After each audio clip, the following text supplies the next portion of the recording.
এইগুলো নিয়ে অনেক তর্ক হবে। আমি আমার মতো করে বলে দিচ্ছি, তারাবির নামাজ পড়বেন জামাতে। 1 নাম্বার কিসে? 2 নাম্বার পড়বেন 20 রাকাত। কয় রাকাত?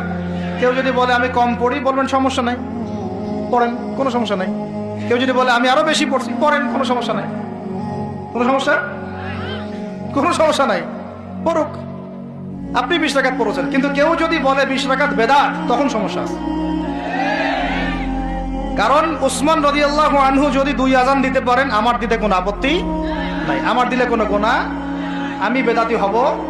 যদি আমি বেদাতি হয়ে যাই, তাহলে উসমান রাদিয়াল্লাহু আনহুকেও বেদাতি বলতে হবে, নাউজুবিল্লাহ। এটাও বাংলাদেশের মানুষ বলেছে, নাউজুবিল্লাহ, আস্তাগফিরুল্লাহ। সাহাবীও বেদাত করছে, নাউজুবিল্লাহ। এগুলো থেকে দূরে থাকবেন, বুঝবেন, মুহাক্কিক আলেম চিন্তা হবে আপনাদেরকে। আর উমর ইবনে খাত্তাব যদি নিজে 20 রাকাত পড়ে থাকেন জামাতে, আমার পড়তে কোনো আপত্তি।